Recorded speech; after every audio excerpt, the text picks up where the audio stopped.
Good morning and welcome to the show for February 2nd. I'm Lola Hoffman. And I'm Gabby Thorup. Today on the show, Ari Nelson explores the wonders created at the Advanced Art Show. I got a chance to sit Matt's side with the wrestling team.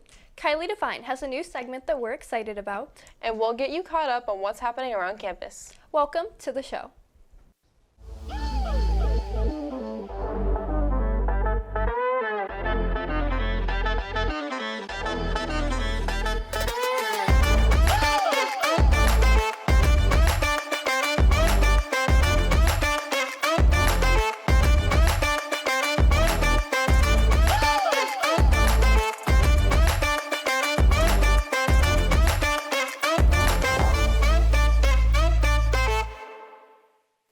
The quad crown rolls into its second week, and that means doubles ping pong.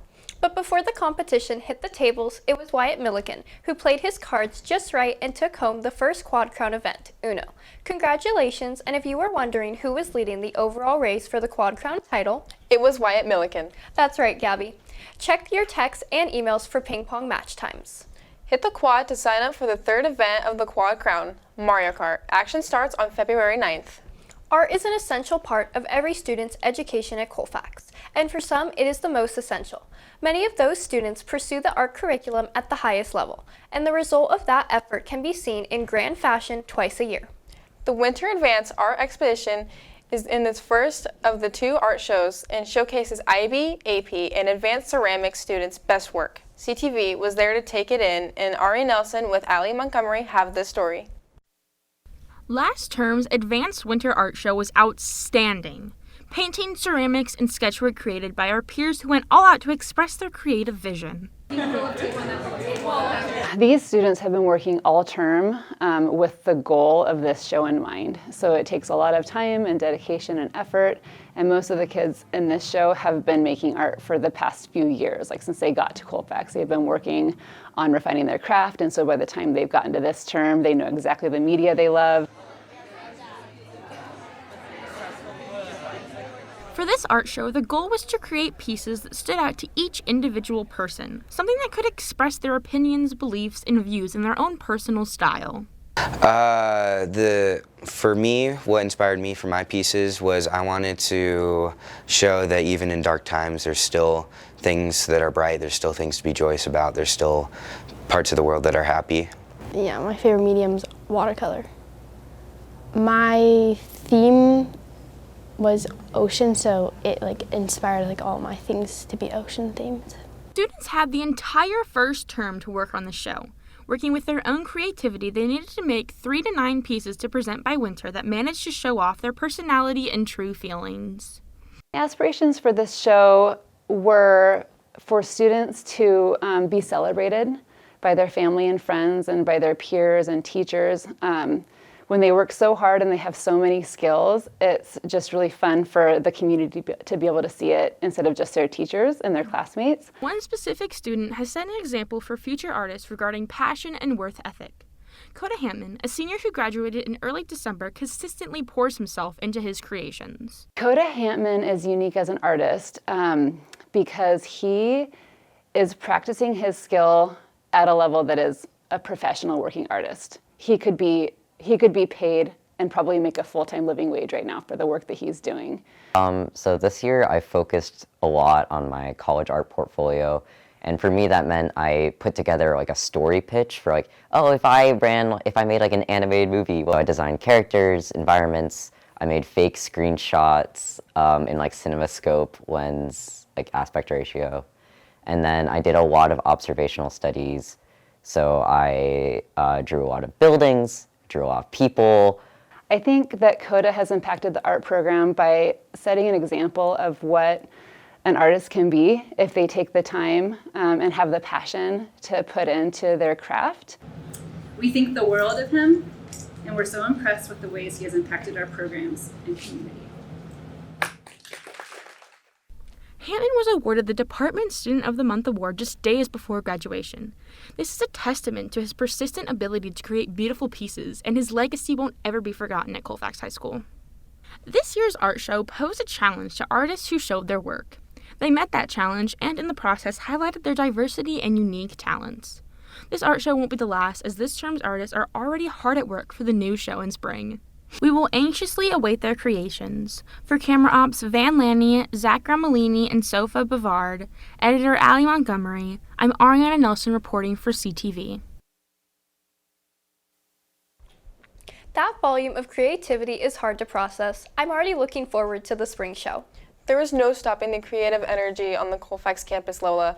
Reporter Jasmine Clampett is already poking around the Performing Arts Center and has witnessed the energy that is brewing as the Drama Antic Theater crews are shaping the spring musical, Dirty Dancing. I can't wait to see what she finds and get a sneak peek in the coming weeks. This is a perfect time to share that although we will not have shows in February, we are bringing back CTV Rush. This is where we take timely content and share it with our audience through the Colfax High School Instagram. We already have stories being crafted on the boys' soccer team, the girls' basketball team, the musical, and so much more. It's like a little CTV show in your pocket. Exactly, Gabby. And while our CTV staff has been busy crafting stories, so have you. I have, Lola. I have been following the wrestling team since the beginning of the season, and I got to see their hard work come to life at their only home meet of the season on January 22nd. I've learned a lot, and now I know we have a team we can all be proud of.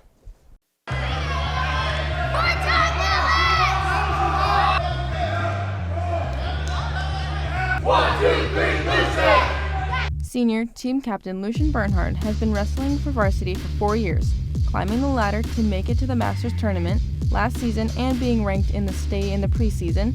He is poised to have his best season yet. That was a pretty big goal of mine. I was really, all season, that's what I was focused on. And I really, really wanted to make it there, and so I was really happy when I got there. Not only does Lucian work hard during the wrestling season, but he also works hard during the off-season, going to lengths to learn new skills and take advantage of every opportunity available to him.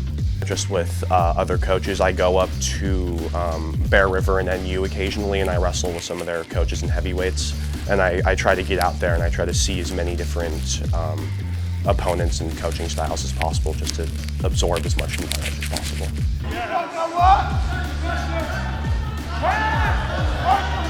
Noah Musley, a junior on the wrestling team, works on his craft all year round. From working with youth wrestlers to competing in the off-season, Noah has high hopes for himself and his teammates.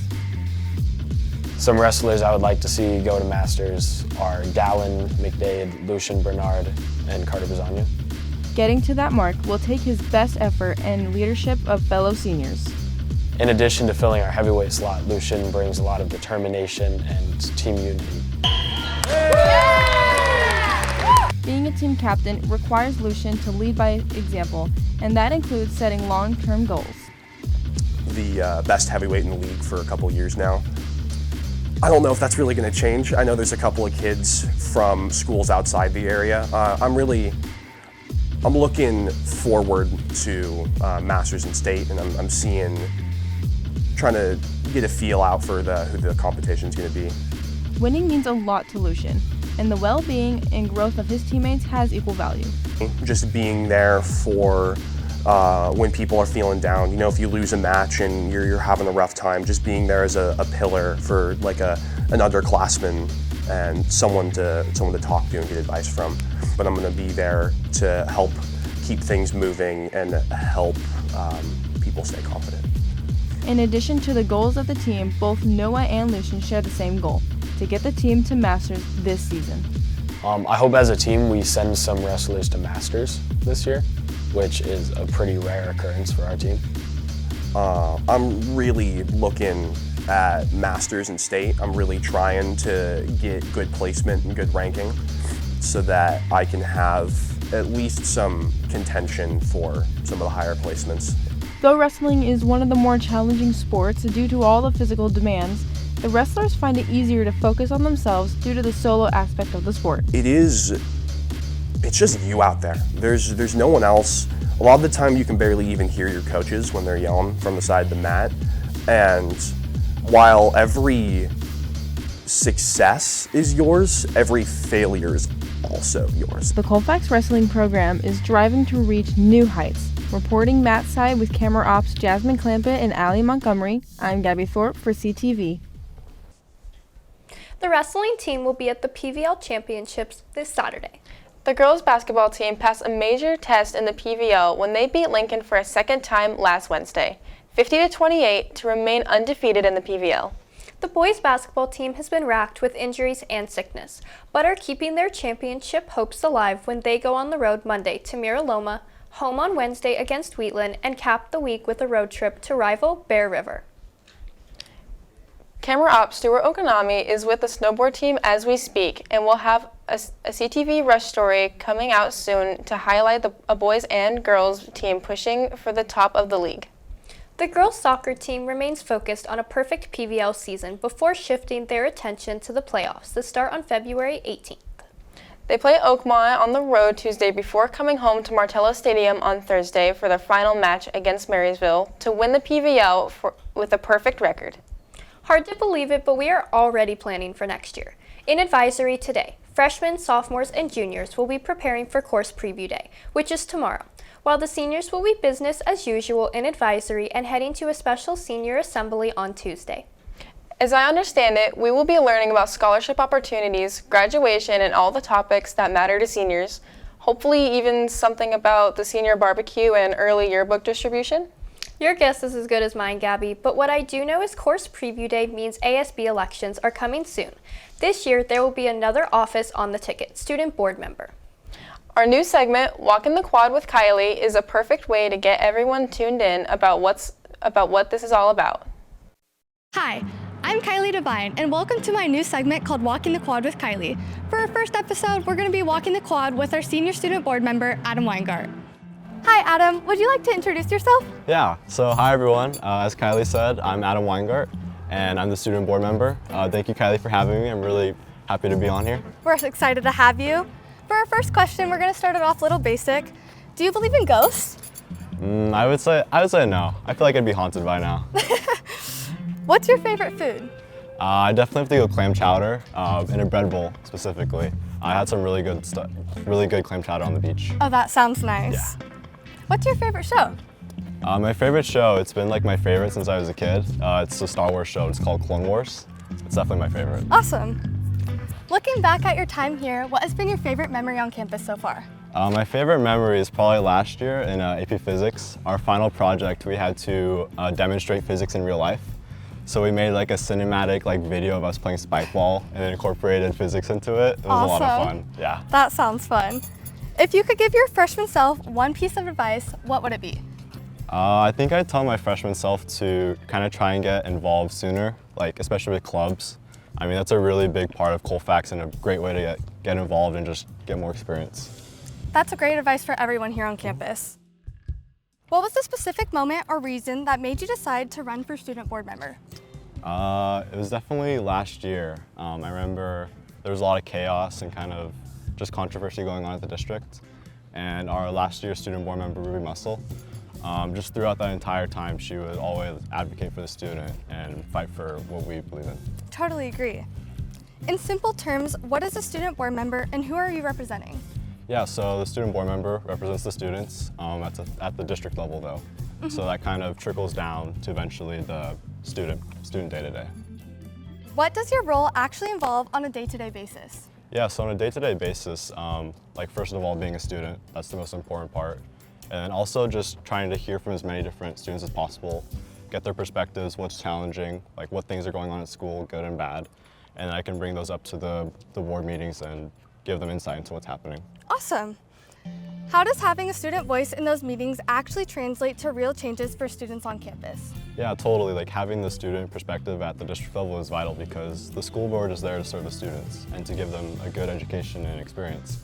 So without a student voice, they wouldn't be able to know what's going on, is the policies working, how can we better help the students? So it's really vital that we have that student perspective. Why should students consider applying to be a student board member? I would say it's a great leadership opportunity. I mean, you don't get this opportunity to connect with students from all over the school and then go and advocate for their perspectives. Awesome. And for anyone inspired to take your spot next year, how does the application process work? Yeah, so the application process, it starts out with some written questions. You just answer stuff about your qualifications, why you want to pursue this position, And then there's like a video question. There's also, you need 2 letters of recommendation, resume.